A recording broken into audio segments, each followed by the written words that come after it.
Linis muna tayo ng pen ng mga bidis, mga kabakyard. Tinanggalan ko sila ng kusot ngayon, no?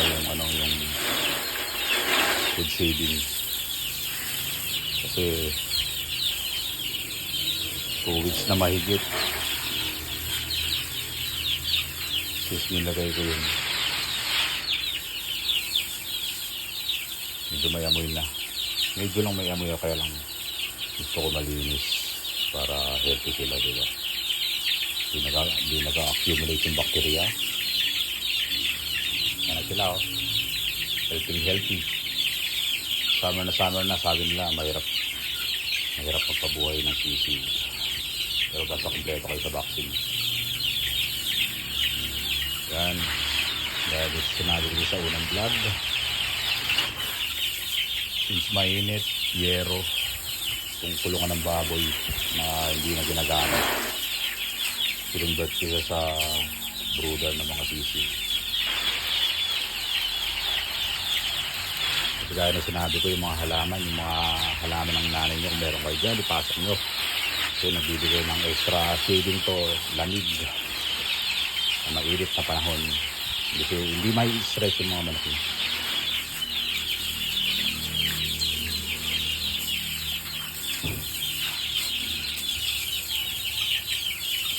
Ano sila, oh, mga bulik.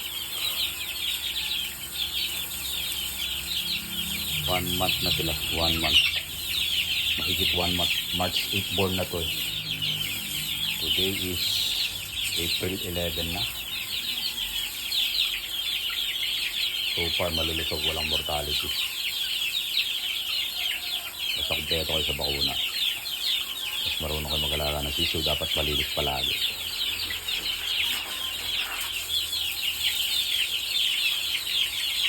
Yan, liguan nyo sila minsan para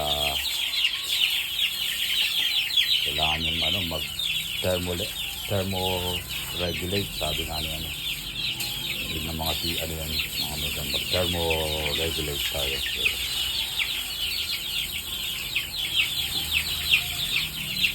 Dito kung magpapaligo kayo, dapat mga medyo maaga ng konti. Time check, ano na ngayon, alas 9, mainit na, kaya pwede ng paliguan.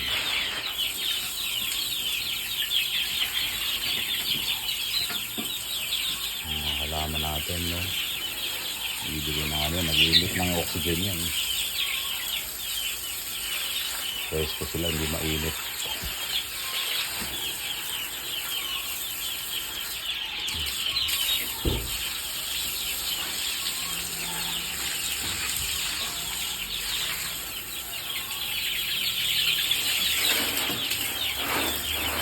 May kinuha akong isa dito. Nasa feather peeling na sila. Buti lang umuwi ako at nakita ko. Kinain yung pakpak ng boat, hindi nasira. Pero may sugat na yung sisi. Sumudugo na, hiniwalay ko na. Na-isolate ko na. Lalagyan natin ng pine tar yung para hindi na ito kayo.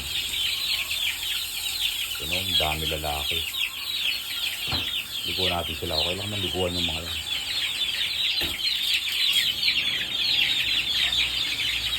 Para mapresko.